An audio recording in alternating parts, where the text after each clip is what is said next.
Bom, pessoal, continuando na parte de eletricidade básica, no nosso curso, hoje a gente vai abordar um pouquinho o conceito de atomística até chegar em carga elétrica. Para falar de atomística, a gente precisa começar a falar do nosso amigo átomo. Átomo é a unidade básica de matéria, que consiste num núcleo central envolto por uma nuvem de elétrons. O núcleo atômico é composto por prótons e por nêutrons. Gente, a nuvem de elétrons também é conhecida por eletrosfera, onde que ficam os nossos elétrons. Cada partícula desse nosso amigo átomo tem uma determinada propriedade. Essa propriedade que nós vamos abordar aqui é a chamada carga elétrica.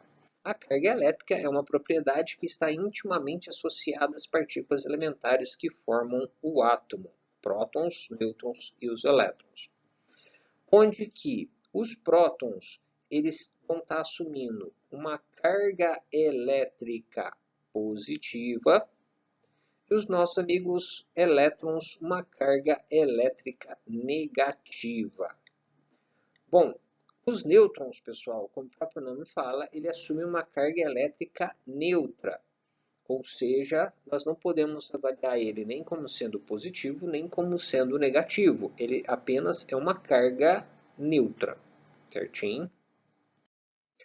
A unidade de medida da carga elétrica é o nosso amigo Coulomb, representado pela letra C maiúscula.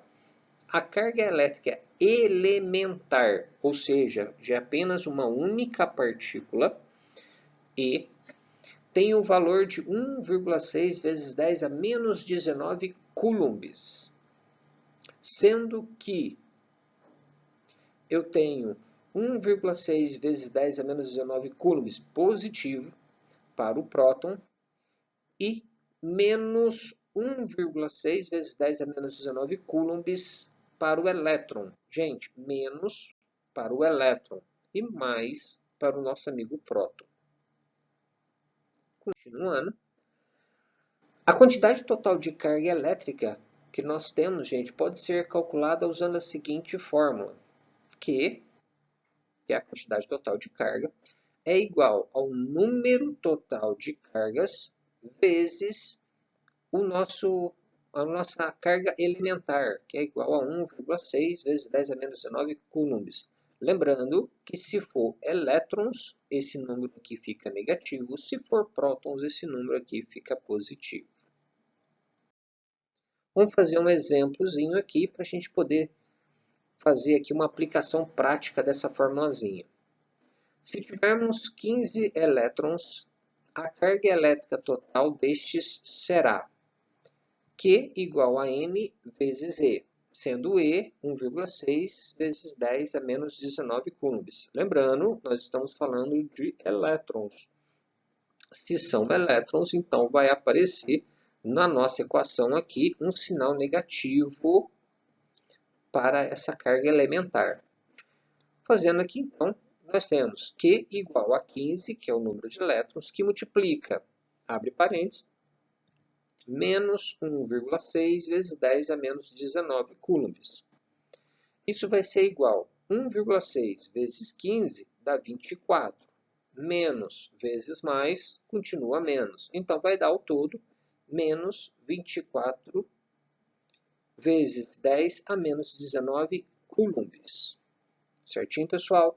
Esse aqui é um exemplo prático, só para a gente poder ter uma ideia de como utilizar aqui a formulazinha da carga total. Alguns cuidados que nós temos que ter na aplicação dessa fórmula e nas situações que nós podemos ter no dia a dia. No exemplo que eu dei aqui, eu utilizei aqui 15 elétrons, que ele tem carga elétrica negativa.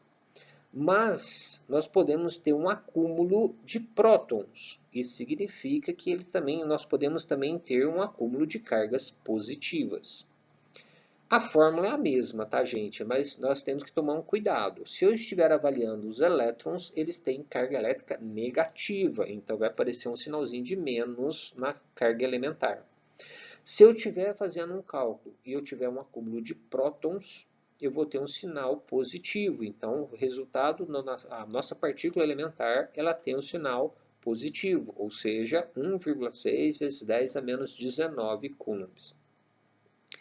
E existe a possibilidade de nós termos aqui uma quantidade de cargas ali acumuladas e essas cargas forem misturadas, que normalmente é o que acontece regularmente. Ou seja, eu tenho uma quantidade de elétrons, eu tenho uma quantidade de prótons.